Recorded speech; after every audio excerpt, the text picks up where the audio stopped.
Welcome to another SUB-CLE.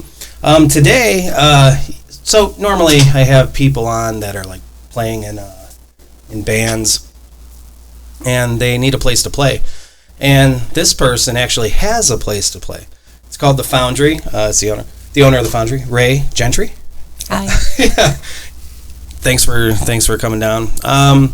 So I wanted to know, so first of all right, I want to get into the background because I normally just go way back and whatever. But how did you get The Foundry? I'd like to actually hear that story because I just read that article about all the female owners, and it's kind of always been that way. The Fantasy's been the female owners, the Grog Shop, female owner. Mm-hmm. It's kind of a cool thing here in Cleveland. So I'm just kind of curious how that all happened. It was pretty sudden, actually. Yeah. So I've worked there for a long time, Okay. even dating back to the hi-fi days. Right. And, I, went from bartender to manager to kind of like a general manager situation under Lisa Cavelli. Right. And I kind of put it in her ear, told her if ever came the day that, she wanted to sell or whatever, to please consider me as an option. Oh, okay. I didn't think that day was going to come as soon as it did. She So did she give you because it's when I work somewhere, I don't ever kind of think, hey, if you ever sell it, you don't think to say that. So there must have been something in the air. Maybe she was thinking about selling it or no? Nope, Okay. nothing like Okay. that. I thought it would be years and years and years, Right. down the road, if ever, Gotcha. So I guess, I don't know, it just kind of, she's on a whim, kind of like that kind of person, if you know Right. Lisa. No, I don't know her, but She's amazing. She's an amazing woman. But she just kind of looked at me and was like, do you want to buy it? Yeah. And I just said, oh, okay, give me a minute, let me see what I can figure out. And Yeah. So okay, so you bought it, and now, is it living up to your expectations? Because I hear because I had a little bit of money, and I was like, man, I'd like to open up my own spot, do something, but you get 8,000 naysayers, telling you not to do it. Oh my God, it's really difficult. Most bars don't work out, this and that. How's it going for you? It's going. It's not without its challenges. I mean, the cool thing is having worked there for so long, Sure. no surprises, right? You already know what you're getting into. Right. So I did, was aware that some things needed to be fixed, there were improvements that I wanted to make as I took over. It's going good. Yeah. It's the first year, so, there's a lot of this and that. And Well, it's kind of an established place because, maybe you can help me out with this because let's see if my memory serves me well. I think the earliest memory I have is the Blind Lemon. Mm-hmm. And then it was, oh my God, now my memory, see, this is how Are we bad going my memory forwards is. or backwards? I was going to go up to present. Okay. Okay, you know what? If you know, you say what was before Blind Lemon? Hennessy's, I believe. That's right. Yeah. That's right. Mm-hmm. Which Okay. super predated me, so I know nothing except by name. Yeah. And then Blind Lemon. Mm-hmm. And then Hi-Fi, I believe. okay, so then it was a Hi-Fi. Mm-hmm. So because that's what my memory would have been, and that was Billy Morris. Mm-hmm. And then he ended up selling it to Lisa, I guess. Mm-hmm. Well, it turned into the Breakfast Club after That's right. Same with Billy. That's right. Mm-hmm. That's right. And then the Foundry. He turned it into the Foundry, and then Lisa bought it as the Foundry. Oh, okay. So Billy Morris turned it into the Foundry. I didn't know that. I believe so. Yes. Okay. All right. So I didn't know that. If memory serves correctly. Yes. Yeah. Your memory's probably a lot better than mine because age and stuff. But so you got this club. Because if anyone doesn't know, if you've never been to the Foundry or whatever, I think it's one of the cooler clubs in Cleveland. And it's kind of like in the entertainment district of Lakewood / Cleveland over there. You have No Class, which is a female-owned club as well, and then the Fantasy, which was, I don't know who bought that whole complex out or not. I don't know if you know anything about that. Studio West 117. Okay. Yeah, and then they obviously had the Goth Club and then the Symposium and all that stuff, and it's always been even God, since since I was in high school, we were like stealing our parents' car and driving out to Lakewood, you know, going to places like that, you know. And that was the place to go. It was either that or like, at Cleveland, Coventry, you know, it had some people on here where, you know, they're the more east side guys, you know, so the Grog Shop and Euclid Tavern, stuff like that. So going back, so you were in bartending. So you bartended at the Hi-Fi, right? So let's go back all the way back, because you were in entertainment as well. So so how could I phrase this? What was it that made you want to get into entertainment, and what was your first thing with entertaining people? Oh, I mean, I grew up a theater kid. Okay. You know, I did plays and, you know, choir, that kind of stuff. Like, always had an interest in, like, I played piano when I was young. I don't think I could do it anymore, but, you know, so it's always kind of been that thing. Sure. And then as I got older, I just... I got really fascinated with like circus and sideshow, you know, which is not, you know, like kind of on the forefront of the entertainment. Now, were you world. kind of like into, you know, because I remember at the Ozfest they used to have like, what was it, the Jim Rose Circus? The Jim Rose Circus, yeah. So that was something you were into, maybe? Yeah, I was just always fascinated by it. So I kind of got into not so much the sideshow, you know, not like sword swallowing and all that, but the angle grinding, the fire eating, fire breathing, that kind of thing. Okay. And that started as a club night, actually, in Rockstar above Peabody's. Is how I was taught, and I learned to do all that by the members of that club night. Oh, nice. Yeah, because I remember that. That was cool. That was when Peabody's was originally down in the Flats, and then they moved up to where Cleveland State is. And then they had the Rockstar and then the Pirates Cove. And that was a cool little complex. Chris Zederbart, I've been talking to him. Chris, if you're out there, man, want you on. So you just got into it. And then you were bartending? When did you start bartending? I've been service industry my whole life. I went from, you know, being a barista at a coffee shop to being a server to, you know, as soon as I got old enough, I, you know, transitioned into bartending and been there ever since. So all you baristas out there at Starbucks, you can too own the coolest rock club in Cleveland. So, all right. So you get into this, is it hard to learn? Like, I mean, what are the safety precautions, like, you know, with the fire eating and stuff like that? Because I know bartenders that did that, and they don't do it anymore because they've had horrible accidents, you know. It's not entirely difficult to do it, to perform it maybe is a little more, you know, challenging, but the difference is, you know, just it's a skill, really, I guess is what I should say. It takes practice, you know, you learn different tricks and whatever. A lot of bartenders will use alcohol to fire breathe, which is not the greatest, safest thing. So is there like a product out there that is specifically used for that? Yeah, it's a lamp oil. Just like a regular lamp oil, like not like a special entertainment lamp oil or anything like that? You know, I don't want to like get into, I don't know how much you're allowed to talk about the like trade secrets and whatever. I don't know if that's like I don't know. I don't think it's like that, but I don't want to, it's pretty basic. It's, you know, just getting the science of it, you know, less flammable, you know, lower heat, that kind of thing. So how far did you go with that? Were you just doing stuff locally, or did you go outside the local area, or what are some memorable moments? I mean, I got pretty far with it.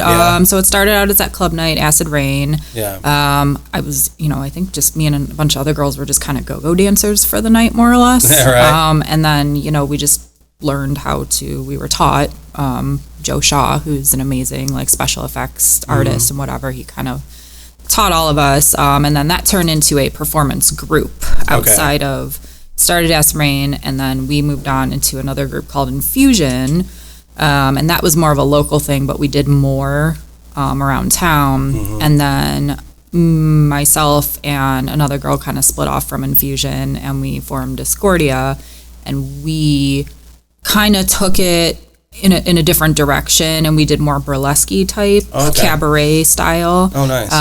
I took it on tour Oh, nice. Yeah, I did some show that kind of followed and did a lot of burlesque stuff. We actually got to do a really cool festival in Jamaica for a week. Sweet. So we got pretty far with it, yeah. That's cool. Been fun, yeah. Nice. And so, okay, this Joe Shaw, like, I don't know anything about this guy. I don't think anyone, well, I mean, everyone's probably, I'm probably going to get a bunch of comments. Oh, you don't know fucking this guy, but just seriously, one of the most talented people that I've ever met.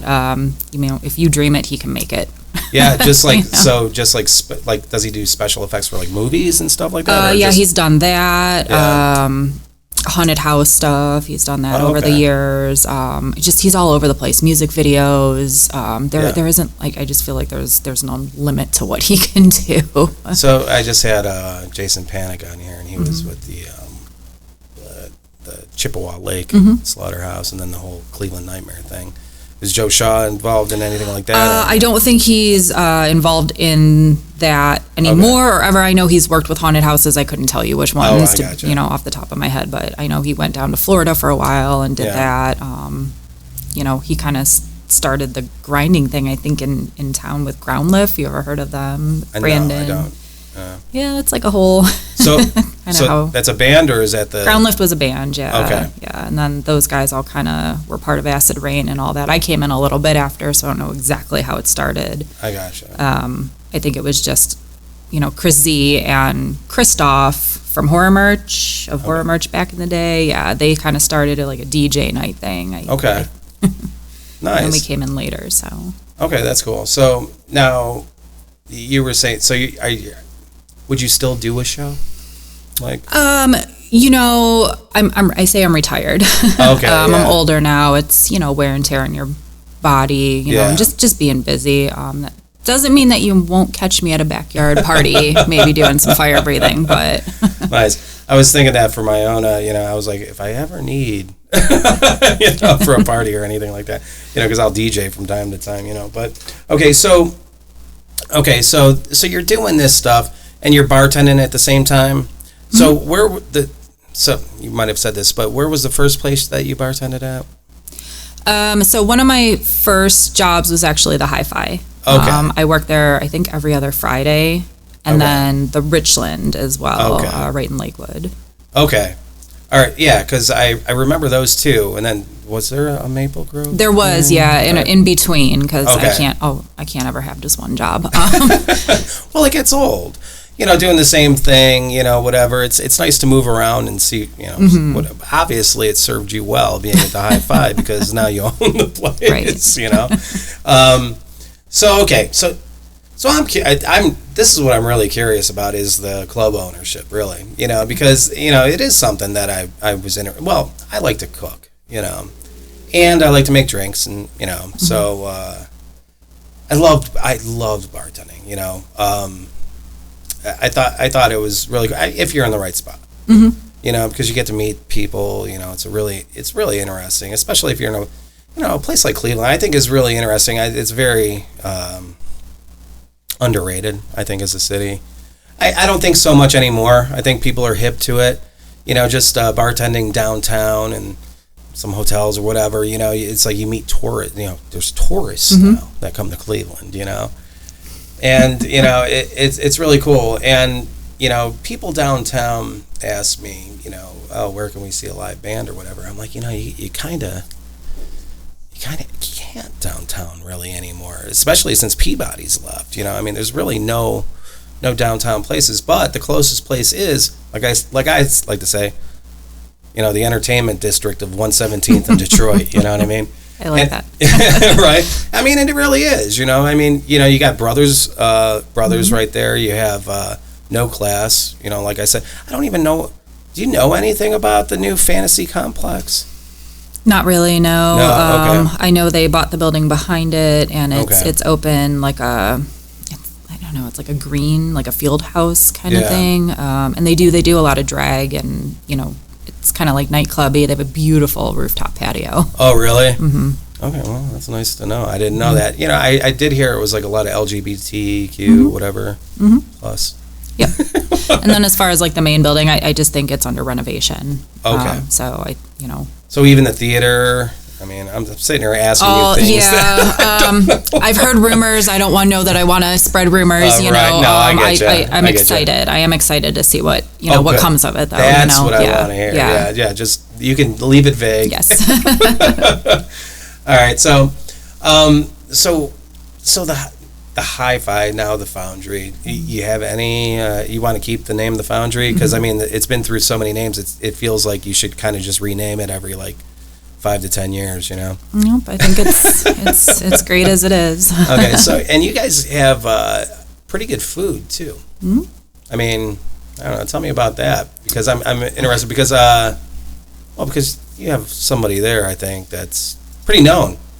He's been somebody said, hey, you should get him on the podcast. Is there a guy that runs your kitchen? No, not anymore. Are you talking about Trevor Love? Yes. No, he's not there anymore. No, not as a chef anymore. Okay. We've gone through quite a few chefs, and right now our current chef, her name is Sierra. Okay. She's wonderful. Okay. She just turns out such amazing stuff. Really nice. Our menu's really simple. At the end of the day, we're not a restaurant. We can't promote normal hours. Yeah.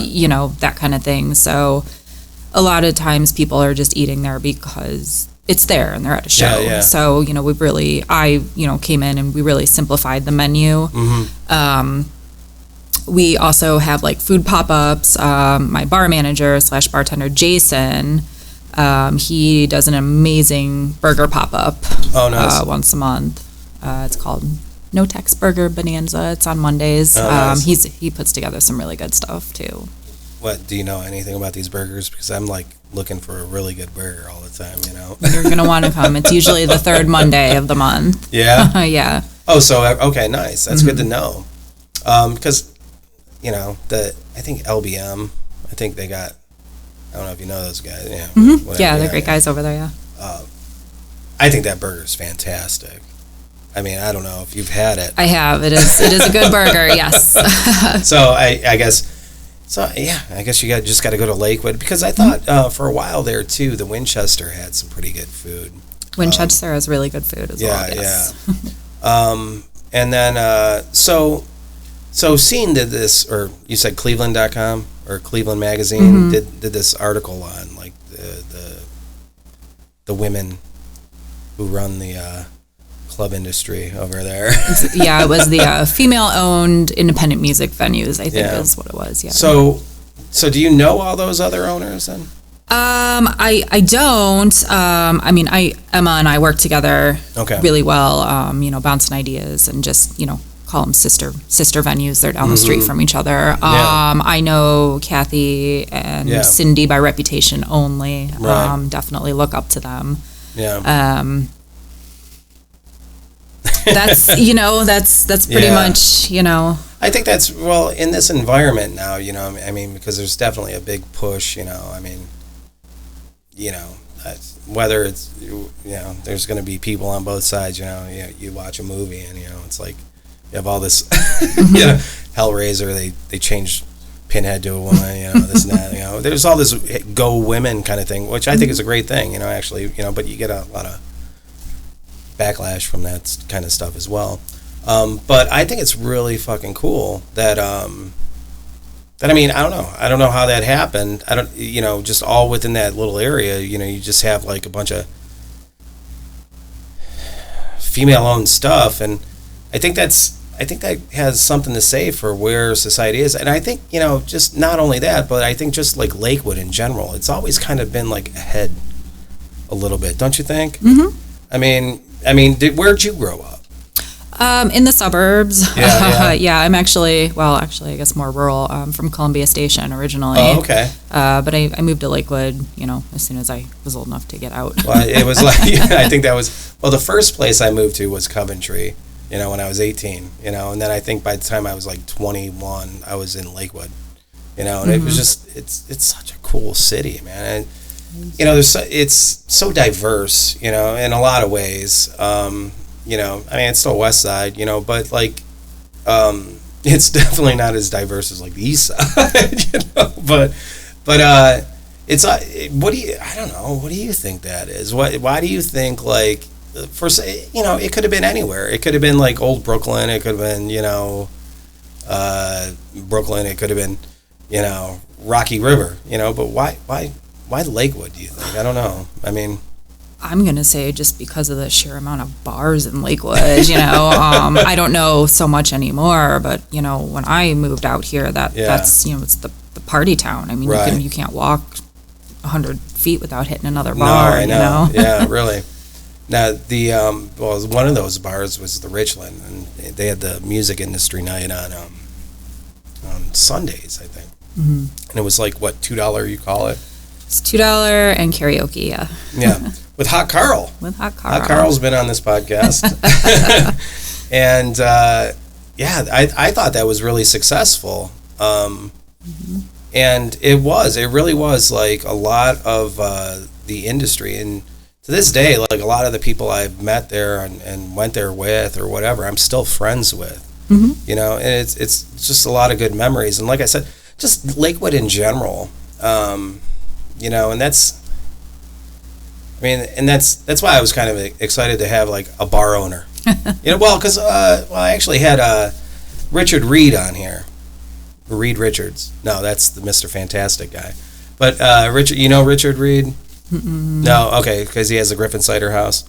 Oh, okay. Yeah. Well, I know Griffin, yeah. Yeah. So he, he's British. He's, so he's not from Cleveland, or anything, but he's now a Clevelander, and so just talking to him, totally cool. I mean, he kind of, I think he knocked it out of the park with that place, I really like it. It's right next to LBM. It's a really cool spot, yeah. I love the Foundry, class, all that stuff. So where do you see, like, I don't know, what are your plans for, like, the Foundry? I mean, you got, like, you just trying to survive. I mean, you got to be busy because I like I said, everybody, told people, I'm like, man, I want to open a bar. I want to do this. I want to have, like, really good things on the menu. And mm-hmm. everyone's just like, it's really hard. It's really hard, dude. It's probably got to be busy for you, right? It's a lot of work, Yeah. It's almost like a 3-in-1 because you have, a bar and then it's also a music venue, but it also is a kitchen, so it's kind of 3 separate entities that you're kind of trying to figure out how to put together. Yeah, no, man, I'm just kind of winging it. Yeah, are you? Well, yeah, that's what you got to do, yeah. I just coming from, entertainment, like I was an entertainer, I've been a bartender, I've booked shows, I've done hospitality management, so I kind of just try to look at it from all angles and just every day do right by, the patrons, the bands, and the staff. Yeah. That's kind of how I look at it. So, I know, this is going to be rough. You might not want to answer this question, but what are some of your favorite acts that came through there? Oh. I don't know if I'm allowed to pick favorites, but I know. Okay, let's phrase it. Let me phrase it this way. What are some of your most memorable moments? Because this way you can't say who's better than who. Right. It'd be really honestly hard to choose because you have like the tours, you have these local staples. Right. One thing I can say is the caliber of bands that is coming through the Foundry. That never in a million years would I have thought they would even consider playing our little club. We had Black Dahlia Murder there. Yeah. It's more a lot what's coming up. I mean, the Murder Dolls, Powerman 5000, Better Lovers. I don't know if you know anything about Better Lovers. I don't know Better Lovers. Every other band you just said, I was yeah.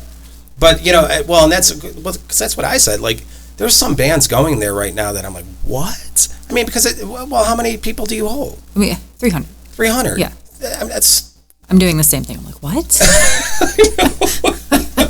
I know. And I said that. I'm like, wow. I mean, I don't know if that's, I don't want to say anything because, I don't know if that's showing my age and maybe these people have fallen out of popularity or whatever, but I love the fact that I can see some of these bands at a venue like that. Mm-hmm. I think that's fucking awesome.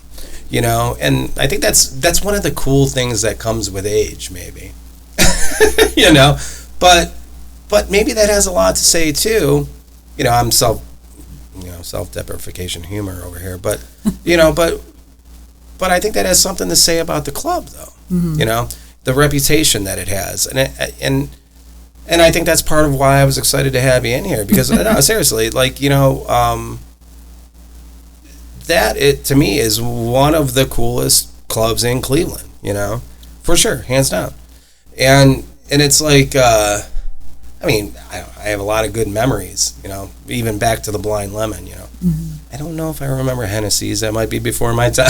You know That's before my time, for sure, yeah. But yeah, so some of these bigger name bands, like, okay, all right, so maybe you can't say pick favorites. Maybe you can't do that. But you can, so all these bands that you just mentioned are coming up?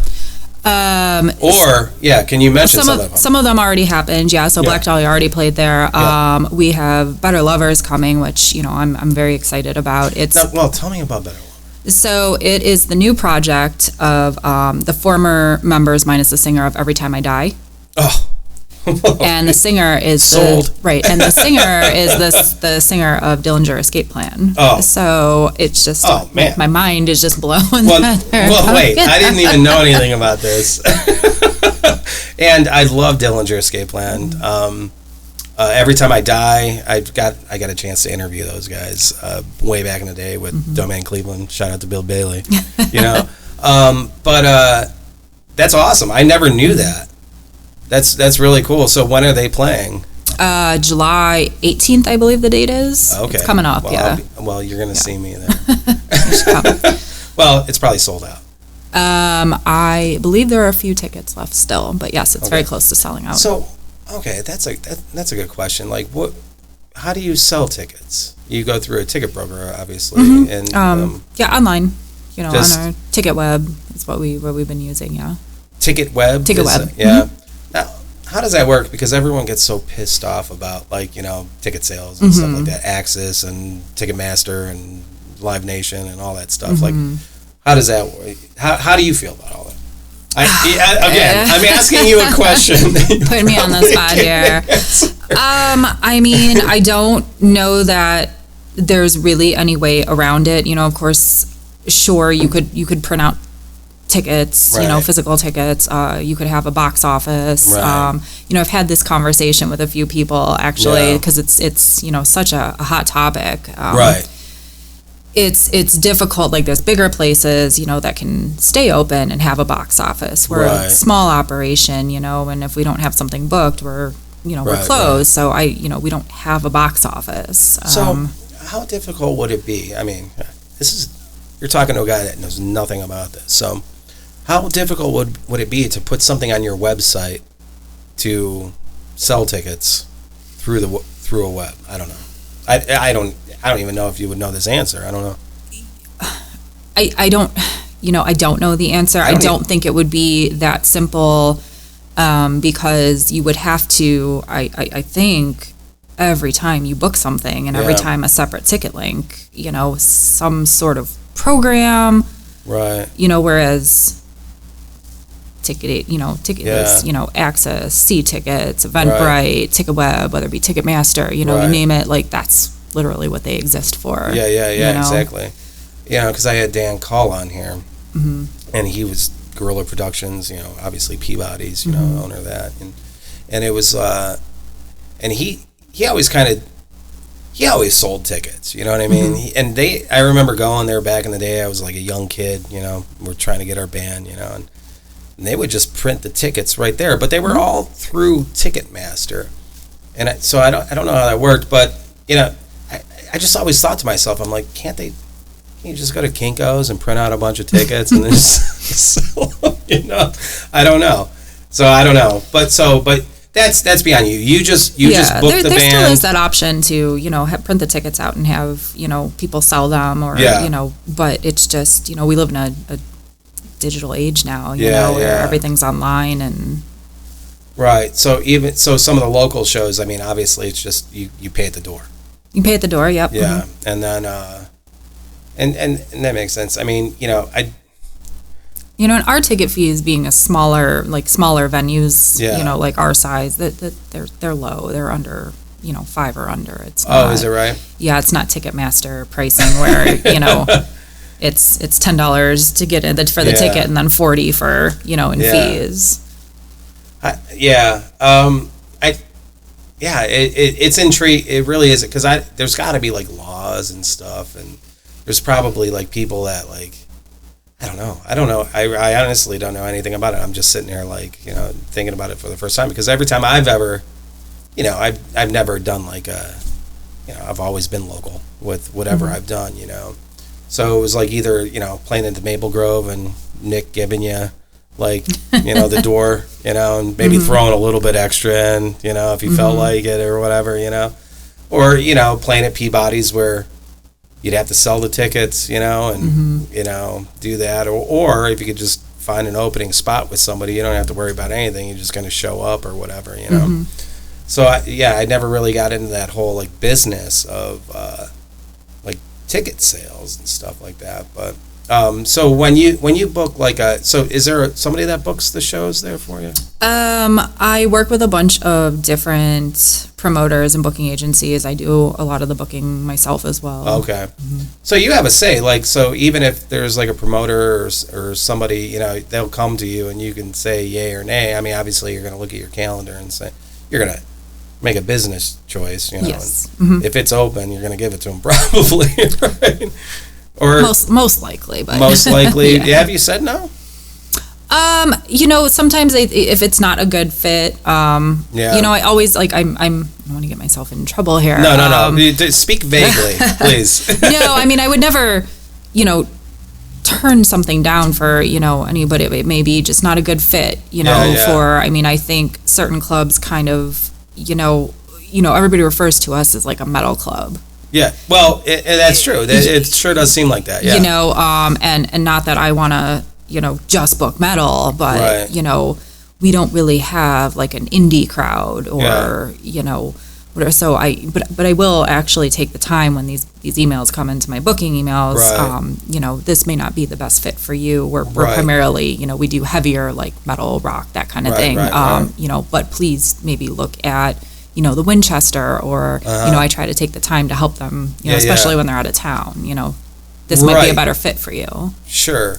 Yeah. Like a folk music band might not work as well there. Right. I mean, I'm not opposed to trying it. However, I want everybody to go where they're going to be the most successful at what they're doing. I get it. And, I mean, there's really no shortage of metal bands in Cleveland. So, I mean, we are a metal town. And that's probably why there's no rock clubs downtown. You know what I mean? Because if the Cleveland Commission of whatever is trying to get, I don't think they want to attract a bunch of metal people. I don't know. Metal people are some of the nicest people. You know what? Well, hey, I'm one of them. So, I'm one of them. And I've always said that too. I think, everyone asks me, it's like, man, you're always so calm and cool, whatever, I'm like, well, it's because I'm on stage, like screaming at the top of my lungs, getting all of that anger and angst out, and I think that really is, talking to, what is it? Jordan from Every Time I Die. Guitar player, right? That's his name, right? Mm-hmm. Yeah. He said something similar to that when I talked to him, and he said, like, with heavy music, it's always going to be there. There's always going to be like those people that I identify with, like heavy, aggressive, just music, and he said he just always wanted to create that. He's like, he said he was never afraid of it ever going out of style, and I think that's true. And I think that's why, like, that's why I'm kind of surprised, like, a place like the Foundry has went through so many different hands. And even like the Euclid Tavern back in the day kind of went out, and, and I mean, the Grog Shop's still going on. I mean, they've been doing it forever, or, fantasy. I mean, I don't know if people just get tired of it or what, but it just seems like there's always a changeover, a thing for it. There's always a market. I mean, you might get lulls here and there, it seems, but I don't know. I've been to the Foundry probably more often for shows than any other club seriously. And last year, for some reason, I went to Blossom so much, and it was hard for me to walk around. I don't know why. But God, when I go to hard shows, it's really, or when I go to shows in general, it's usually No Class or The Foundry. And I'm really trying to think of, I mean, I've been to the Grog Shop.